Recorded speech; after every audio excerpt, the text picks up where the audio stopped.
Hey guys, I recently got a couple of messages the other day and today. Some people are commenting about the other vloggers out there that are saying that inflation's killing the Philippines and that electric rates are really, really high. And I don't know how people can make it over there. And where I live, it's 12 and a half pesos per kilowatt hour, I believe it is. And somebody said it was 17 pesos per kilowatt hour where this vlogger was talking from. Now, around here, for some reason, it's an anomaly in the Trece Martires area that things are a lot cheaper here. Rents are a lot cheaper here.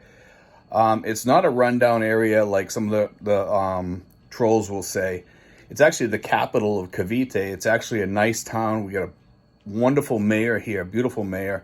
She's really, really good at what she does. We have nice malls here. We have a nice market here. But we do have lower prices than a lot of the other places. And it's something that I've noticed. We're usually behind everybody else when it comes to raising prices. We're usually the last one to do it. And McDonald's meal deal for a Big Mac is still 207 pesos for a meal deal for a small Coke, French fry, and a Big Mac. Now you can't beat that for that price. In the United States money, it's about $3.75 or something like that for, a Big Mac meal. That's a phenomenal deal at any rate, even if you don't like McDonald's. I mean, for that price, there's people back home paying anywhere from $8 to $12 for the same Big Mac meal. Now, I want to get back to the electricity deal here because let me tell you something.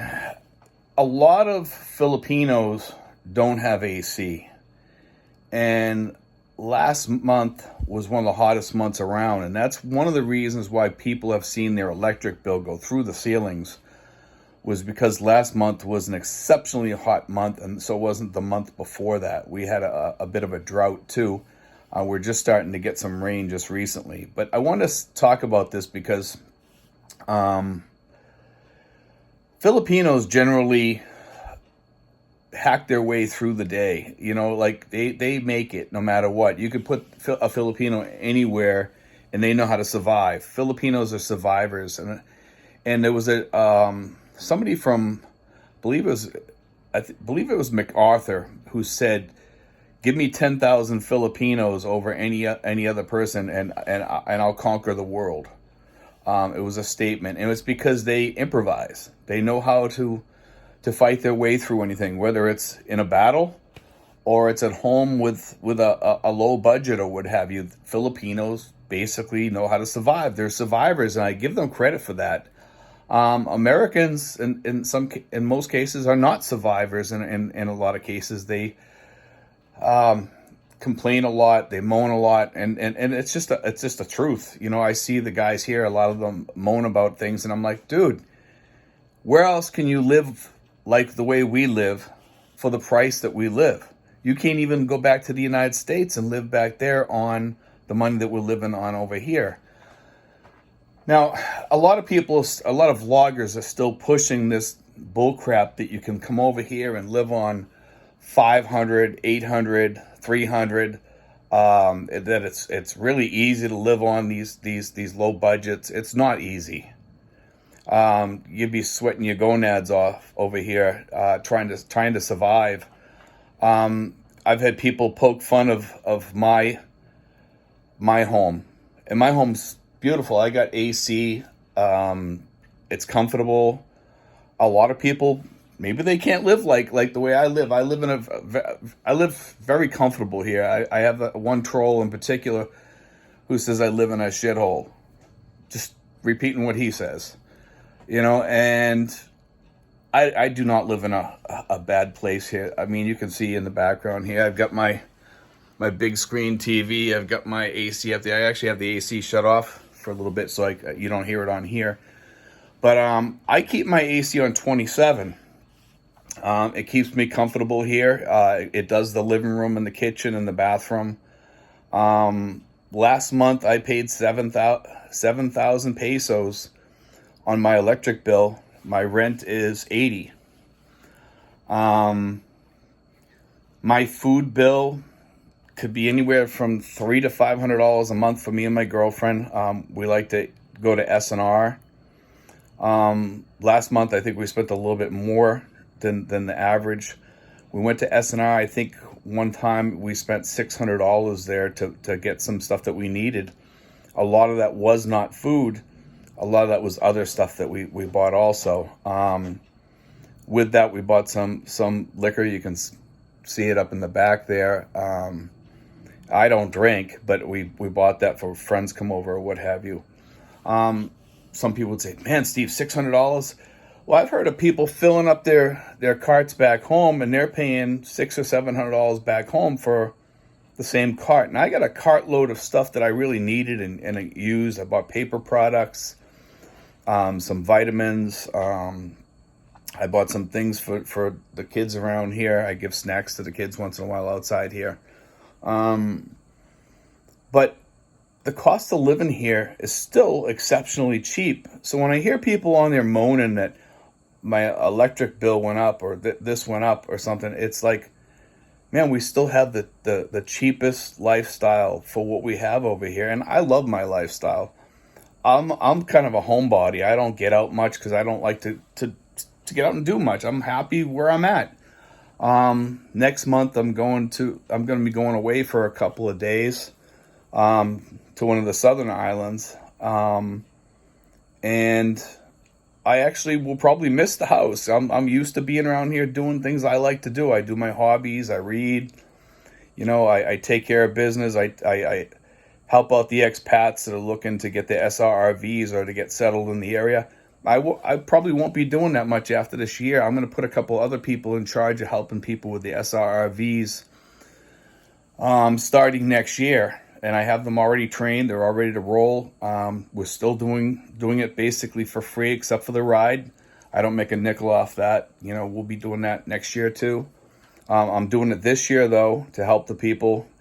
So if you need to get your SRRVs this year, make sure you let me know as soon as if you're going to be doing it this year. Try to get done through me this year if you want to use me. But if you're not going to use me, you can still use Mary Rose, and you can use our driver. My driver knows what to do now. We've trained him to do everything.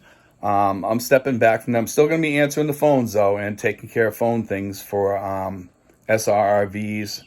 I'm still going to be on here doing videos and stuff. I'm not going to stop doing that. I'm going to do it probably a lot less than what I normally do, but I will be doing videos. And if you guys are worried about finances over here, if you think that you can't afford to come over here, you probably can't afford to come over here then. It's a simple fact that if you're thinking that you want to come over here and you want to try living on 300 or 500 or 800 or 700 or 1,000, you probably shouldn't come over here because can you live on like 1,000 or more? Yes, but 1,000 or less, hell no. In fact, it's downright dangerous. 1,500 or more, even 1,500 is starting to cut it close now. I think. I know people that live on that here, but some of the people out there have big savings or whatever, and that's why they do it, because they've got a lot of savings put aside or whatever, so if something happens they have the money to fall back on.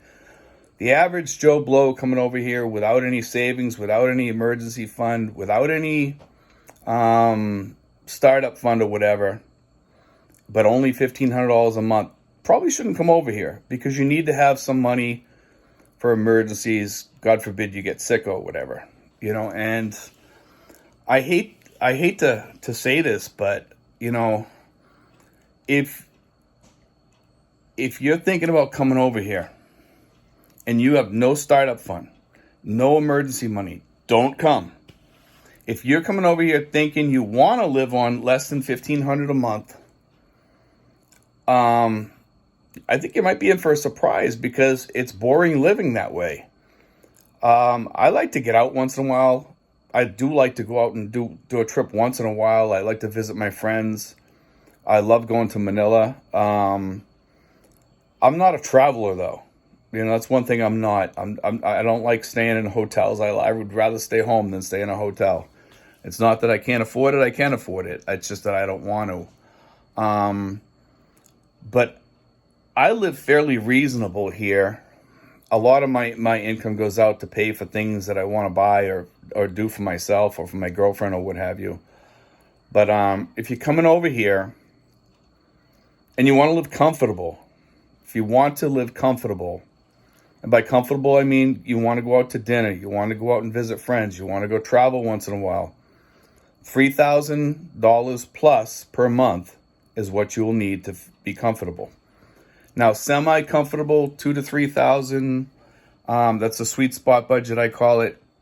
I've called it that for several years. Some people have asked me, "Hey, Steve, does the sweet spot budget still cut it?"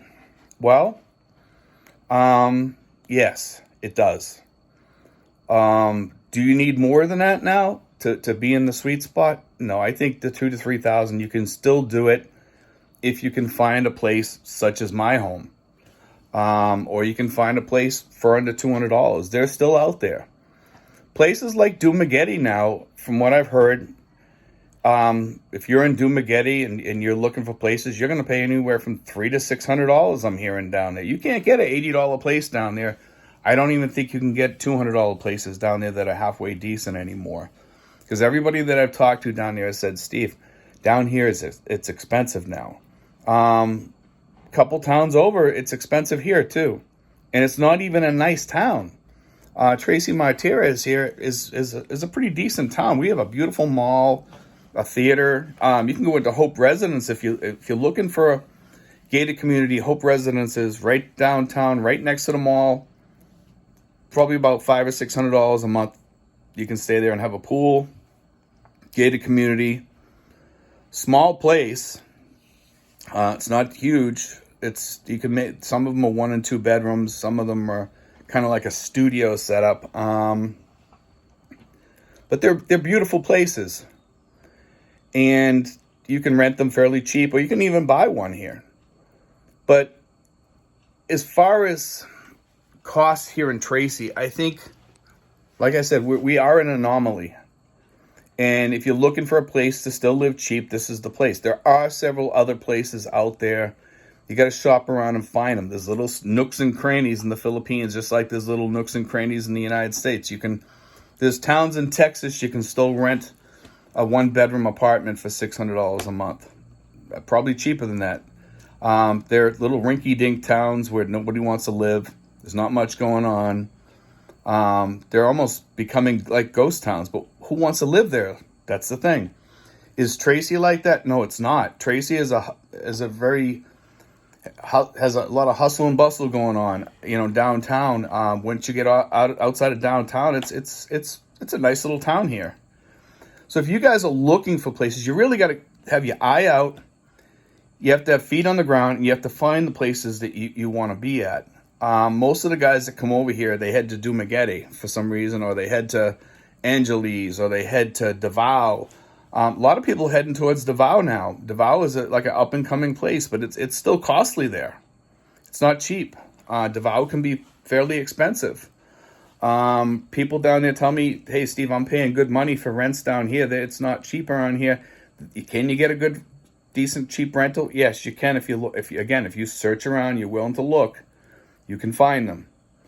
But anyway, guys, I want to talk about that. I don't think that inflation here is killing us as bad as some people are making it out to be. I'm sure in the coming months that it is going to go up. I can kind of feel it. You can kind of feel it coming because I'm seeing some of the prices going up in Manila that haven't hit us yet. And I'm sure they will probably within the next 6 months. And I'm sure even the electric bill will probably go up. Now, for people that are worried about the electric costs here, this is what I will say.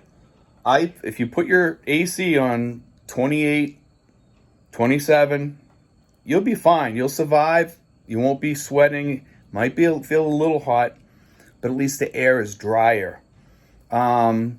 and it will keep your AC costs way down. And it's not mega hot in here. I mean, I put it on 27. I feel very comfortable because the air is dry. It's 33 outside Celsius. Okay, so that'll tell you about, you know, what the difference is. So it is cooler, but remember, when your AC is running, it's drying out the air, so it feels more comfortable and you're saving more. Some people like to have it on 23, 22, 20, somewhere around there. That's way too cold, I think, because when you go to walk outside and you see the difference, you'll see how cold it is inside. It actually, to me, it gets too cold. Some people walk in my house and they say it's too cold in here. My AC bill usually on a normal month is about $5,000. So that'll tell you where I'm at. But like I said, last month was an exceptionally hot month. It was around $7,000 when I got the bill. Anyway, guys, God bless. I hope you enjoyed today's show. I just wanted to throw that out there to you guys that have been asking. God bless, guys. Take care.